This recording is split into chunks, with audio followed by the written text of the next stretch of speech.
Right now, deep inside your brain, your hippocampus is quietly rewiring itself, and the neurologists who study it admit they can't stop what it's doing while you sit still. This is your memory's filing system, the structure that decides which moments become permanent and which dissolve before morning. And here's what they don't tell you. It doesn't hold steady. It's changing right now, in this exact moment of stillness, and not in your favor. But high performers have found one way to seize control of it. By the end of this, you'll know exactly what it is. Here's what's silently happening to you. Every hour you spend sedentary, your hippocampus is shrinking, not metaphorically, measurably. The cells that should be forming new connections go dormant. The chemical that fertilizes new memory, the one that decides whether today is something you'll recall in a year, drops to a trickle. You won't feel it. There's no ache, no warning light. You'll just notice, months from now, that name slip. That a book you read leaves nothing behind. That focus that used to come easy now takes effort. And you'll blame age or stress or your phone. You won't blame the chair, that's the cruelty of it. The damage is invisible until it's structural. Let me show you what's actually going on in there. Picture a forest of brain cells. Each new thing you learn tries to grow a branch toward its neighbor. To grow, that branch needs a specific protein. Think of it as fertilizer for thought. Scientists call it BDNF. When you move, your muscles release a signal that floods your bloodstream, crosses into your skull, and dumps that fertilizer straight onto the hippocampus. The branches surge. New connections form in minutes. Memory sharpens almost in real time. But when you're still, the signal goes silent. The fertilizer dries up. The branches that were reaching out stop growing, and some retract. Your brain begins quietly to prune the very network you're trying to build. The filing system doesn't just pause.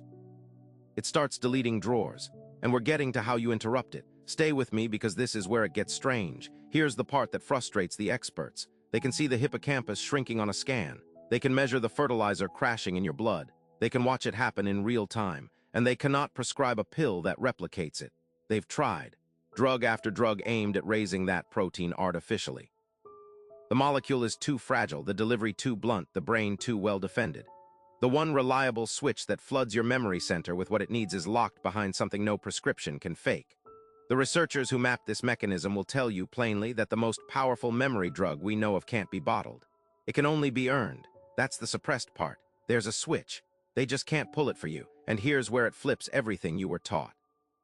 You've heard the advice to remember something, study harder, sit longer, reread it 5 times, grind it in. That advice is backwards. Sitting and grinding is exactly when your hippocampus is starved. The longer you sit cramming, the less fertilizer reaches the cells supposed to be storing it.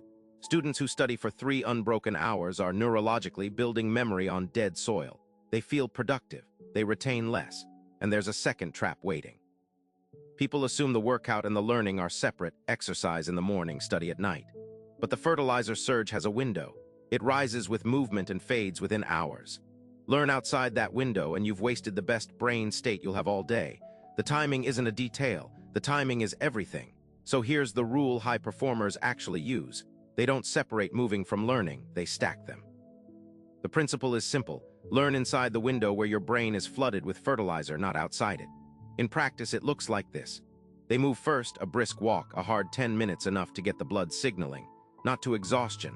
Exhaustion floods you with the stress chemical instead, and that closes the window, just enough to feel the lift. Then in the 20 to 90 minutes that follow, while the hippocampus is soaked in what it craves, they do the hardest mental work of their day.